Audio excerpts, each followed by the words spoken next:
नमस्कार विद्यार्थी मित्रांनो, मागच्या लेसनमध्ये आपण झोडिएक सायन्स, नक्षत्र, कॉन्स्टिलेशन, स्काय वॉचिंग या सर्वांचा अभ्यास केला. त्यामध्ये आपल्याला असं कळलं की राशी या सूर्याच्या त्या आयनिक वृत्ताचे 12 भाग जे केलेत त्यापासून तयार झाल्यात, मेष, वृषभ वगैरे. आणि नक्षत्र जे आहेत ते चंद्राच्या पृथ्वीभोवती प्रदक्षिणा मारण्याच्या ज्या दिवसांचे कालावधी आहेत त्या प्रत्येक कालावधीचे समान भाग 13:20 मिनिटांचे केल्यानंतर आपल्याला तयार झाल्यात. ब्राईट तारा जो आहे तो योग तारा आहे. आणि आपण कोणत्या नक्षत्रांना आज बघूया, ते आपण कुठे उभे आहोत, पृथ्वीच्या कोणत्या भागावरती, यावरून ते ठरतं. आणि आपण आज पाहणार आहोत काही तारका समूहांची ओळख. आकाशात आपल्याला काय पाहायला मिळू शकतं. Let's start. Number 1, during summer nights one can see a particular arrangement of 7 stars. We call them Saptarshi. In the month of February, this constellation rises around 8 p.m. in the northeast. It is on the meridian in the month of April and in the month of October. It sets around 8 p.m. As the name suggests, Saptarshi is a group of 7 bright stars. It is in the shape of a quadrangle with a tail made of 3 stars. It thus resembles a kite and it can easily recognized. If we extend one side of quadrangle, it reaches the pole star of Polaris as shown in the figure 20.3. Different countries have different names for these constellations.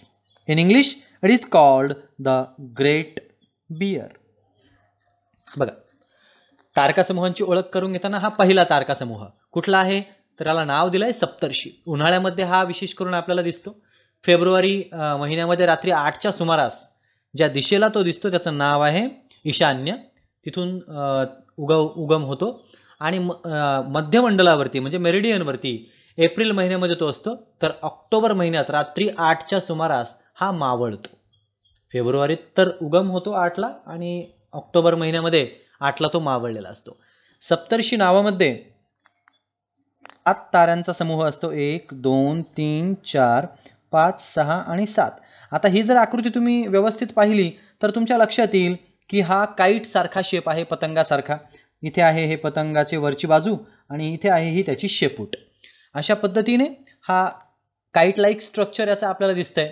आणि याची जर एक बाजू चौकोनाची आपण जर वाढवत पुढे गेलो तर आपल्याला असं लक्षात येईल का त्याची एक बाजू ही ध्रुव ताऱ्याकडे वाढत जाते आणि तिथे एक मोठा ध्रुव तारा आपल्या निदर्शनास येतोय.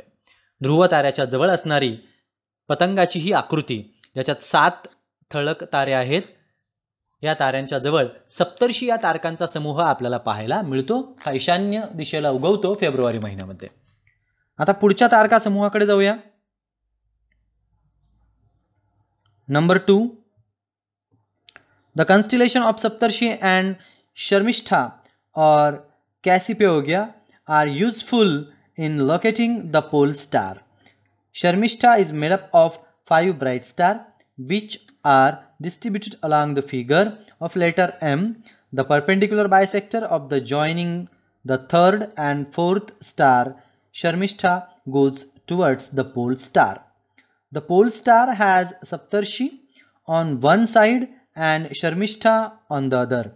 As Sharmishta sets, Saptarshi rises. Thus, we can always use either one or other as a reference point on any given night. बघा, म्हणजे आपण काय करू शकतो या ताऱ्यांच्या मदतीनं. आता आज आपण सप्तर्षी किंवा इंग्रजीत ज्याला ग्रेट बिअर म्हणतात तो तारा पाहिला, तारका समूह पाहिला. आता बघूया शर्मिष्ठा. ध्रुव तारा ओळखण्यासाठी सप्तर्षी प्रमाणेच शर्मिष्ठा ताऱ्यांचा सुद्धा उपयोग होऊ शकतो. आता पोल स्टार त्याच्या ह्या बाजूला आहे, लक्षात घ्या. आणि इकडच्या बाजूला, वरच्या बाजूला कोणता आहे मग त्याच्या अदर साईडला, बरोबर, सप्तर्षी. तर शर्मिष्ठा तारका समूह हा 5 ठळक ताऱ्यांनी बनलेला असतो आणि त्याच्याकडे जर तुम्ही व्यवस्थित बघितलं तर एम सारखं एक अक्षर तो तयार करतो. एम सारखं लेटर तयार होतं त्याच्या 5 ताऱ्यांच्या जोडणीतून. शर्मिष्ठेचा 3रा व 4था जो तारा आहे, ही जोडणारी जी रेष आहे ती जर दुभागली तर चित्रामध्ये जसं तो दिसते आपल्याला कुठे चाललाय तो ध्रुव ताऱ्याकडे. कुठे चाललाय? ध्रुव ताऱ्याकडे जाताना आपल्याला ते दिसून येईल. ध्रुव ताऱ्याच्या एका बाजूला सप्तर्षी आणि एका बाजूला शर्मिष्ठा. शर्मिष्ठा तारका समूह जर मावळायला लागला तर सप्तर्षी उगवायला लागतो आणि सप्तर्षीचा उदय होत असला की शर्मिष्ठा मावळायला लागतो. म्हणजे या दोन्हीपैकी एका ताऱ्यांचा वापर आपण रात्रीच्या वेळी ध्रुव तारा शोधण्यासाठी पाहण्यासाठी करू शकतो. पुढे जाऊया पुढच्या तारकांच्या समूहांकडे. नंबर 3 मृग नक्षत्र or Orion has very bright stars. On winter nights they can be easily identified. It has 7-8 stars of which 4 are at the corners of the quadrangle. The line passing through the 3 middle stars of the constellation when extended meets a very bright star. This is Vyad or Sirius. During the month of December, Mruga Nakshatra rises at 8 p.m. on the eastern horizon. It is on the meridian during February and in June it sets around 8 p.m. बघा आता ज्या तारकांबद्दल आपण बोलतोय मृग तारका. मृग नक्षत्र हा जो तारका समूह आहे हा आकाशात फार तेजस्वी असतो. हे नक्षत्र हिवाळ्याच्या रात्री फार चटकन दिसतात. याच्यामध्ये साधारणतः जी ताऱ्यांची संख्या आहे ती 7 ते 8 अशी आहे. त्यापैकी जे 4 तारे आहेत हे एका चौकोनाचे 4 बिंदू आपण मानूया. एका चौकोनाचे 4 बिंदू. आणि मग मृग नक्षत्राचे जे मधले 3 तारे आहेत त्यांची एक सरळ रेष होऊ शकते आणि ती एका तेजस्वी ताऱ्यापर्यंत जाते. ही रेष एका तेजस्वी ताऱ्याला जाऊन मिळते. त्या तेजस्वी ताऱ्याला आपण नाव दिलंय व्याध. मृग नक्षत्र जो आहे तो डिसेंबर महिन्यात रात्री 8च्या सुमारास हा पूर्व क्षितिजावरती उगवलेला आपल्याला दिसून येतो आणि फेब्रुवारी महिन्यात मात्र तो मेरिडियन मध्यमंडलावरती असतो आणि जून महिन्यात रात्री 8च्या सुमारास तो बरोबर आहे मावळतो. आता मृग नक्षत्राच्या बाबतीत एकदा आपण बघूया. हे जे 4 तारे आहेत ज्यांनी क्वाड्रिलॅंगल तयार होतोय 1 2 3 4 हा झाला एक चौकोन. आता याच्या व्यतिरिक्त हे जे 3 तारे आहेत हे ह्या ठिकाणी दिसत आहेत आपल्याला. आता ही लाईन जर सरळ अशी वाढवली तर जो तेजस्वी तारा आपल्याला दिसतोय त्याला आहे नाव व्याध. ओके चला जाऊया आता पुढच्या तारका समूहांकडे. 4th नंबर वृश्चिक और Scorpio is a constellation with 10 to 12 stars. Jeshta or Antares is the brightest among them.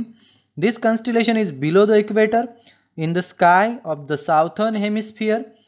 In the 3rd week of April, it can be seen in the eastern sky a few hours after sunset. बघा आता हा जो तारका समूह आहे या बाबतीत अधिक माहिती जाणून घेऊया. वृश्चिक तारका समूह त्याच्यामध्ये ताऱ्यांची संख्या आहे 10 ते 12. असं असलं तरी सुद्धा त्यातील सर्वात जो चमकदार तारा आहे मोठा तारा आहे तो आहे ज्येष्ठा, सर्वात तेजस्वी. आता वृश्चिक ताऱ्यापासून हा तारका समूह दक्षिण बाजूच्या गोलार्धामध्ये असतो आकाशाच्या आणि विषुववृत्ताच्या एक्झॅक्ट खाली असतो. एप्रिल महिन्यामध्ये त्याच्या 3ऱ्या आठवड्यात सूर्य जेव्हा अस्त होतो त्यानंतर साधारणतः काही वेळानंतर काही तासानंतर पूर्व आकाशामध्ये हा तारका समूह आपल्याला पाहायला मिळतो आणि यामध्ये ताऱ्यांची संख्या 10 ते 12 अशी असते. त्यानंतर पुढचा पॉइंट पाहूया.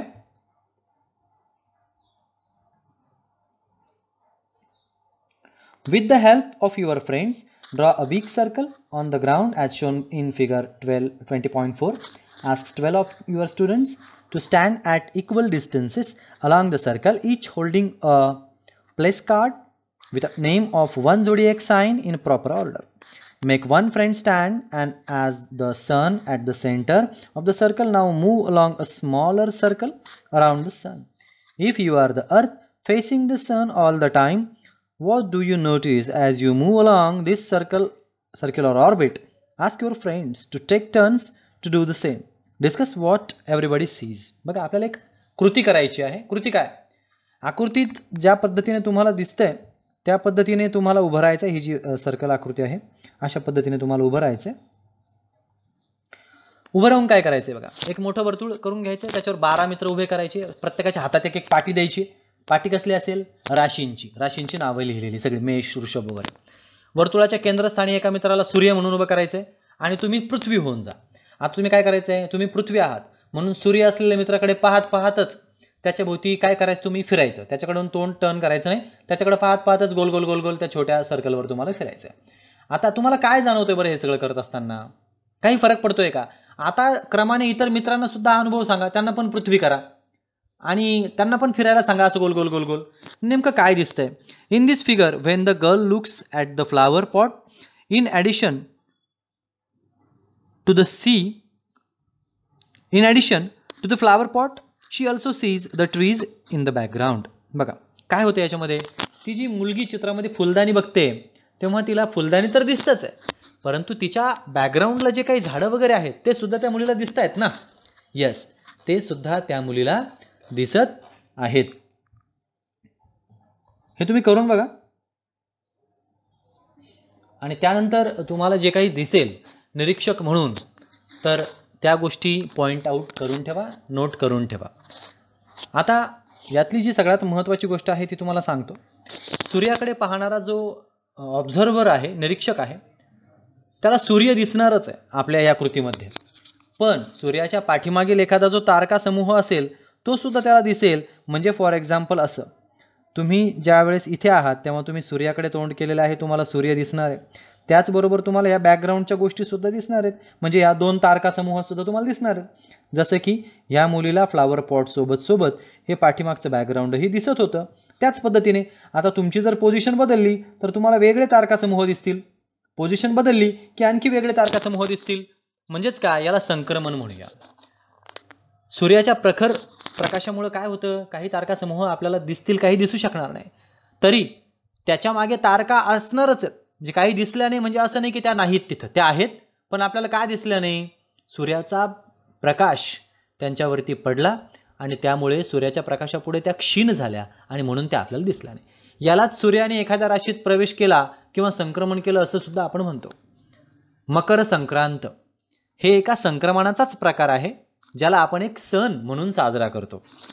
आता बघा, जेव्हा ए ह्या ठिकाणी म्हणजे या पॉइंटला ए ह्या पॉइंटला कोणी आहे तेव्हा पृथ्वीवरील निरीक्षकाला सूर्य वृश्चिक राशीत आहे असं वाटतं.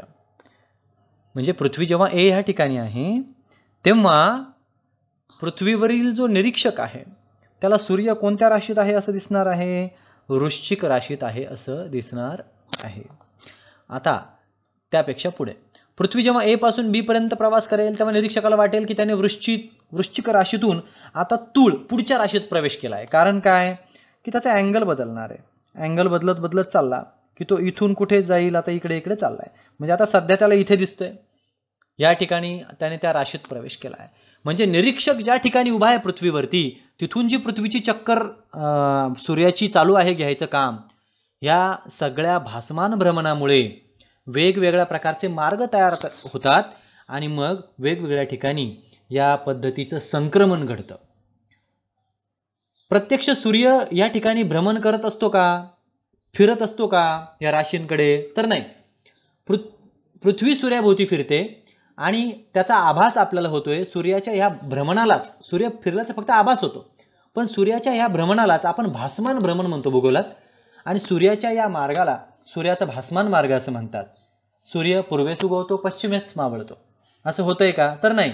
पृथ्वी फिरते पण आपल्याला तसं वाटतं, म्हणून याला भासमान भ्रमण असं म्हणतात. आपण आपल्या आईवडिलांच्या मोठ्यांच्या तोंडून सुद्धा ऐकलंय, नक्षत्र लागलं. म्हणजे काय? या काळात पृथ्वीवरून जर आपण पाहिलं इथून या ठिकाणाहून, तर सूर्य त्या राशींजवळून चाललाय, या मार्गाने चाललाय हे आपल्या लक्षात येतं. मग असं म्हणायचं नक्षत्र लागलं, म्हणजे आता हे नक्षत्र चालू आहे. आता काही वेळाने आपण इथे येणार आहोत आणि मग काय होईल? जेव्हा आपण इथे येऊ तेव्हा आपल्याला ह्या राशी दिसतील. मग आपण असं म्हणायचं आता हे नक्षत्र चाललंय, लागलंय. अशा पद्धतीची चर्चा ही जनसामान्यांमध्ये होत असते. आता ह्या काही मजेशीर गोष्टी ह्या तुम्ही करून पाहायलाच हव्यात. काय आहेत बरं ह्या? कोणकोणत्या संस्था काय काय करतं? National institutions. IUCAA inter university centre for astronomy and astrophysics. ही जी संस्था आहे पुणे या ठिकाणची, ही खगोल विज्ञानामध्ये बेसिक फंडामेंटल संशोधनाचं काम करते, रिसर्चचं. ही कुठे आहे? भारतात सुद्धा नवी दिल्ली, बँगलोर, अलाहाबाद, मुंबई, न्यू इंग्लिश अशा ठिकाणी पंडित जवाहरलाल नेहरू ही जी पुण्या इथली संस्था आहे, इथे नेहरू यांच्या नावानं नेहरू प्लॅनेटोरियम ही तारांगणं स्थापित केली आहे. आकाश निरीक्षणाच्या संदर्भात विविध तारे, तारकांचे समूह यांचा आपल्याला अभ्यास करता येतो, आभासी अभ्यास करता येतो. परंतु हा अभ्यास करणं खूप मजेशीर असतं.